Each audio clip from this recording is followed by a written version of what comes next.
But other than that, no plans, no schedules. Just a restful holiday away from it all. I was tired, I told Mary. I needed a rest. The drive was a good start, everything we'd expected. The scenery was rugged and beautiful, and we enjoyed every minute of it.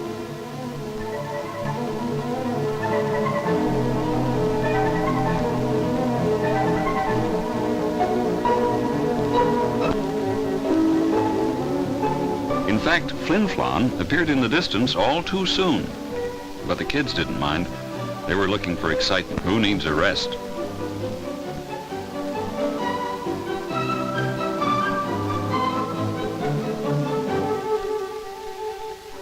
Flin Flon is built on solid rock, and one of the first things we noticed were the boxed-in sewer pipes. Above ground. We'd never seen anything like it before. Junior wanted to know how Flin Flon got its unusual name. And luckily, I remembered reading somewhere just how it came about. Seems that originally it was the site of a mining claim, and some old prospectors named it after the character in a cheap dime novel they were reading. Flintabity Flonatin. Phew, some handle. No wonder they shortened it to Flin Flon. But here we were in the heart of the town, and just in time for the opening parade of the Flin Flon Annual Trout Festival.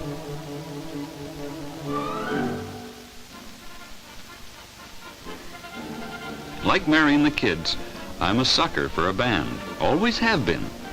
I probably should have stayed behind and taken a quiet nap in the car, but lots of time for napping later, or so I thought.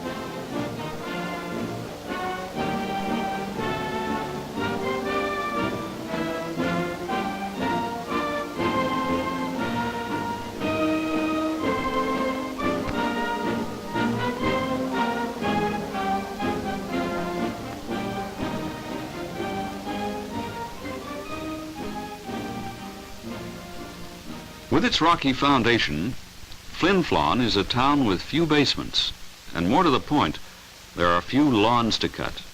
It's a pleasant town, and there are some nice homes. The town was dressed up for the festival. This is the big event of the year, and everybody takes part in it. Even Lieutenant Governor Eric Willis, who had a few words to say as he declared the festivities officially open. We'll be here next year.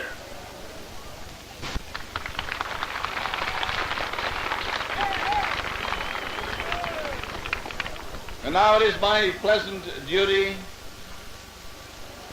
to declare the Flin Flon Festival officially open.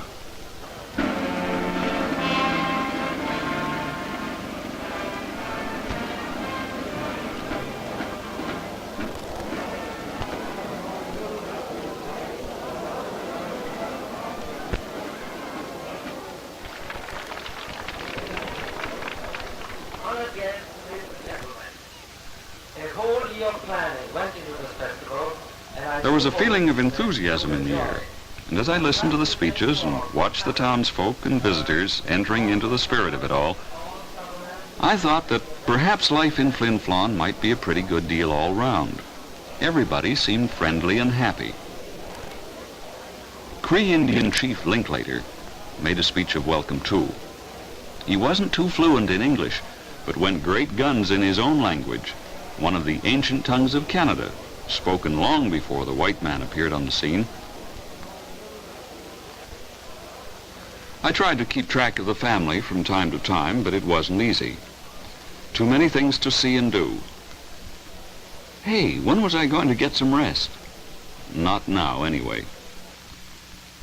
The weighing and measuring of the canoes entered in the Gold Rush Canoe Derby, which started next day, was worth watching. They told me that all the canoes had to meet specifications laid down by the race committee, and these control weight, length, beam, and shape of the craft.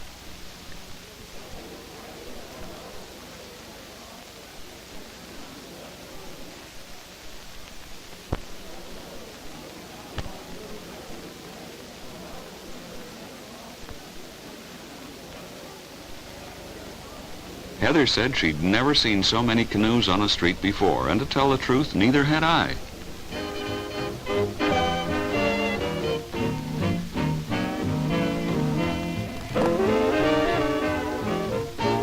I planned on getting to bed early that night, but I was beginning to find that the Trout Festival has no room for sleep on its fast-moving menu. There was dancing in the streets, jiving for the Stetson and blue jean crowd, folk dances for those who like to remember the dances of their homeland.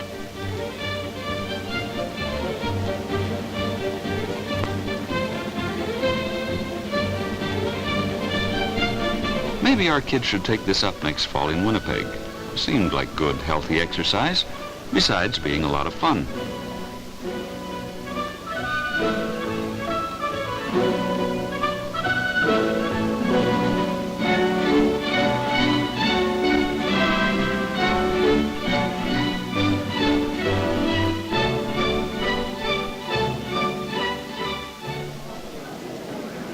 No sleeping in next morning either.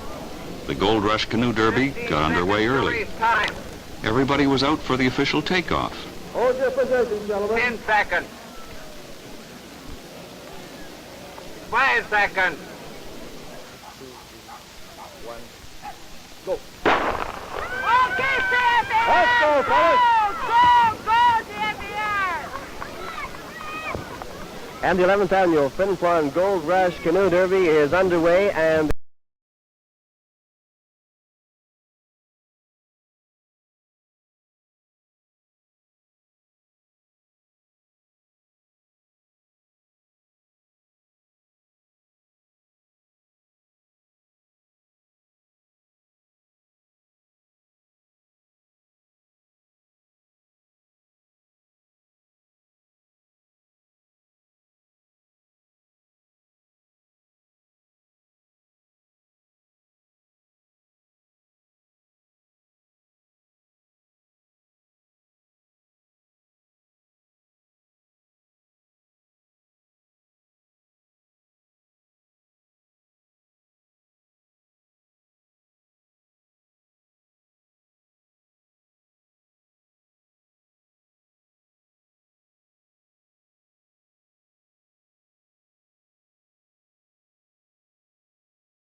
and it all seemed to be a natural part of the northern setting.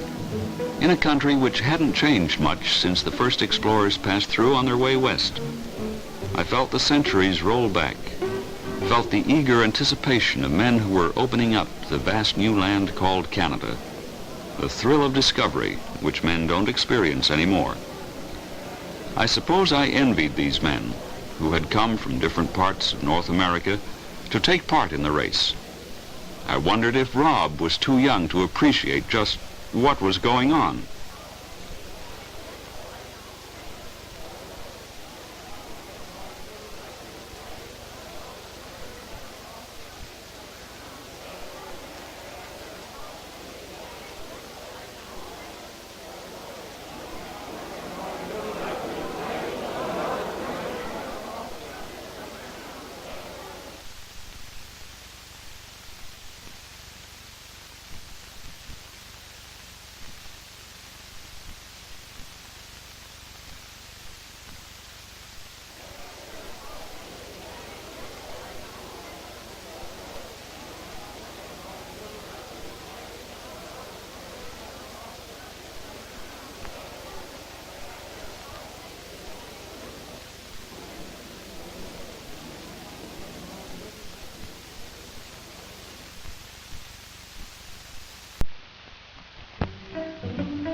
Well, if I couldn't paddle a winning canoe, perhaps I could show my son how to catch a big fish in Beaver Lake. I'd heard that fishing up here was an angler's dream. Trout, northern pike, pickerel. The lakes and rivers were teeming with them.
Maybe my catch wouldn't win me a prize in the festival, but it looked pretty good to Junior and me. Up here in these quiet northern lakes, where city streets, buildings, and traffic problems seem a world away, Let's Go Fishing is a man's most perfect escape hatch, and only a fellow angler can appreciate the solid enjoyment of it.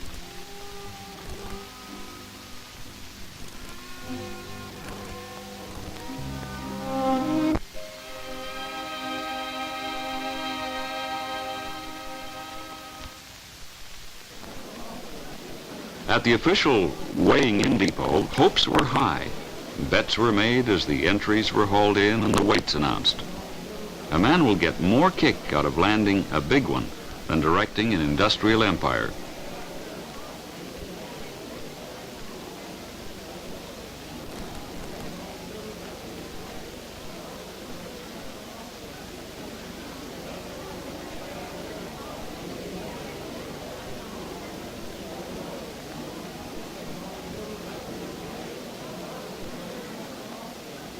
This year, the winner was a Mr. Norm Campbell of our hometown Winnipeg, and his catch weighed 36 pounds 2 ounces.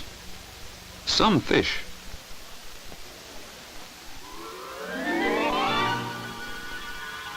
Flin Flon's Main Street had been closed off, and an all-out carnival was in full swing with carousels, free rides, and all the fun of the big city fair. The kiddies were having quite a time of it, and it made me feel young again just to watch from the sidelines.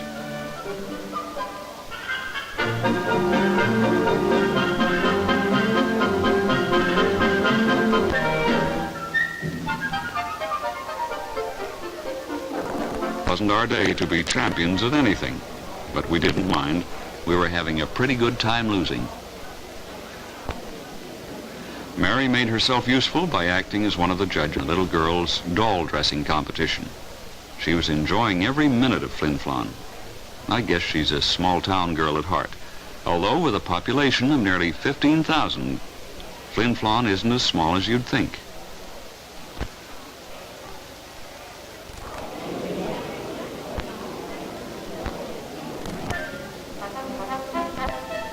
It was no time for statistics. There was too much going on.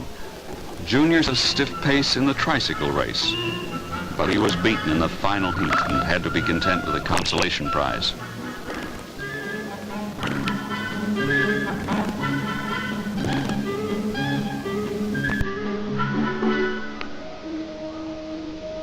But I turned out to be no strongman. I didn't ring any bells.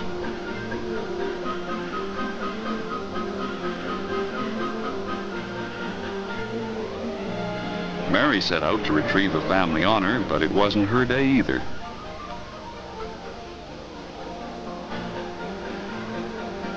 So we finally decided to join the kids in doing something easy, like eating cotton candy.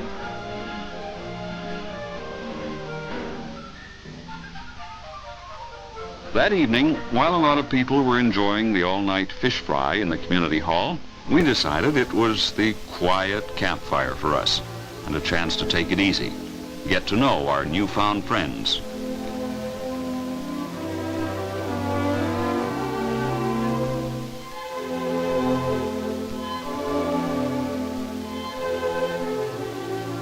Although Flin Flon is off the beaten tourist path and nearly 400 air miles north of Winnipeg, it still has all the advantages of city life, including golf. Something the grizzly old prospectors never dreamed of. They chased the white rubber balls.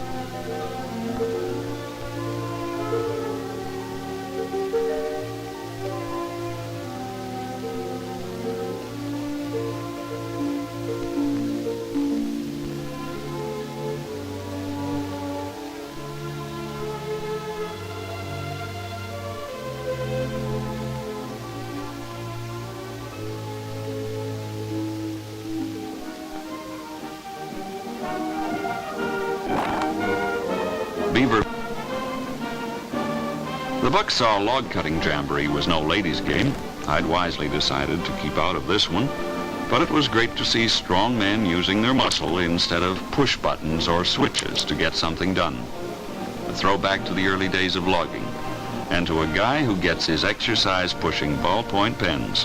The winners deserved their top prize.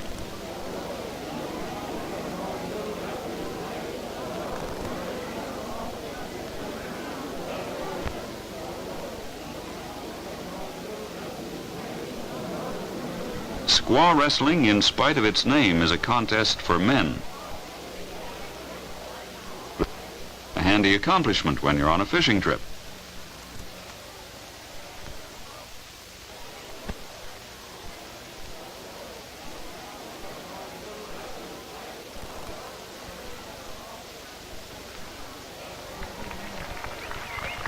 I think I got my biggest kicks, though, from this is an ancient Indian pastime, and whether it was the inspiration for 20th century tap dancing or not, who knows or cares?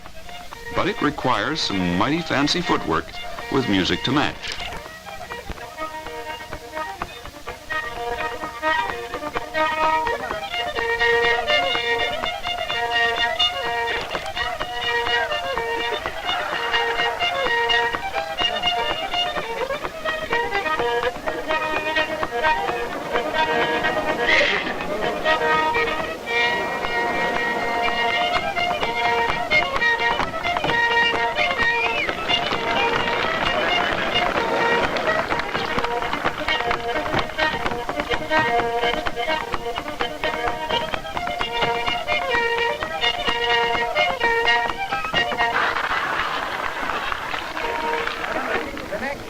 Chief Linklater introduced the flower packing contest, and I was thinking that when I was a bellhop, I never packed bags as heavy as these. The champion lady carrier hoisted 325 pounds without straining a muscle.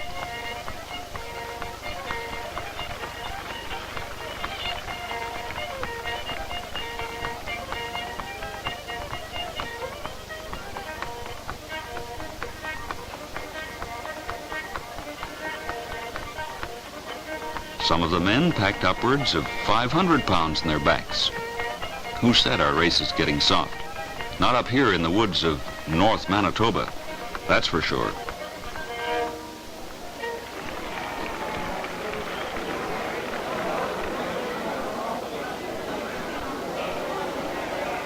The bannock and tea making competition was a culinary test, a chance for a lady to put her best foot forward.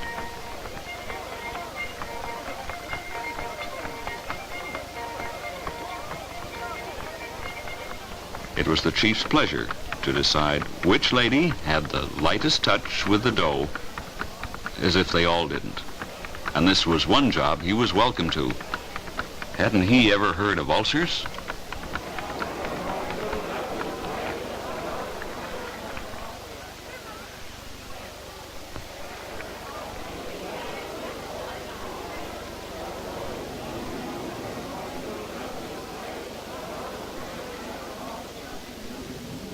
The Red Knight's jet plane took our eyes skyward, away from the age-old earthbound customs.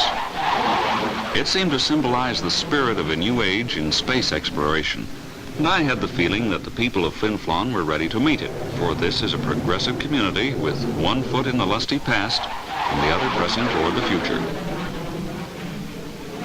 In case you were wondering, the Canoe Derby had been going on all the time.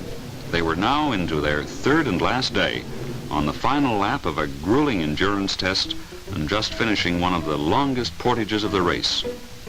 So we decided to join the crowd and be in at the finish. The best way to keep a canoe clear of water is to turn it over and dump it out, even if it means getting a little damp in the process. These men take it all in their stride. It's all part of the race.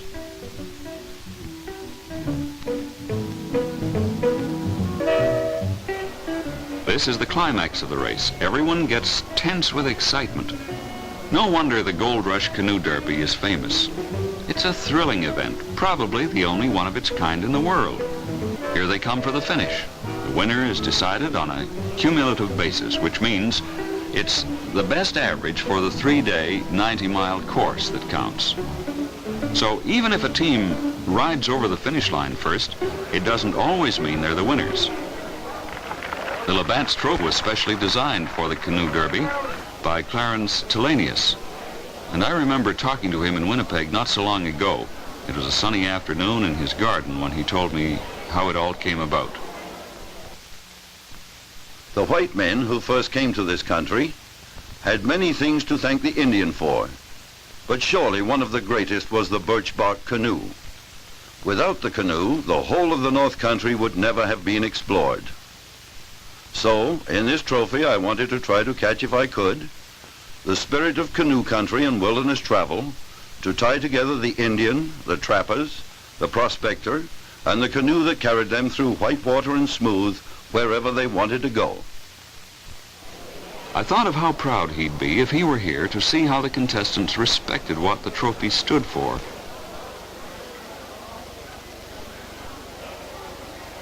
A symbol of something worth more than money, headlines, or temporary fame.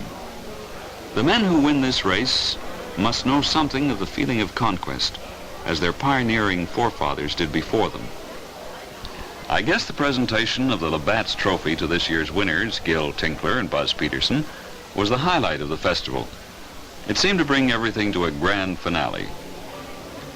None of our family had turned out to be champions of anything, but we'd taken part in a new and exciting experience, made some new friends, had a taste of a way of life that's fast disappearing in the world of today. I finally got a chance to rest. We decided to stay on in our camp by the edge of the lake for a few more days, do a little fishing, talk over the things we'd seen and done, sort of catch our breaths before heading back home. But most of all, we wanted to make plans for coming back next year.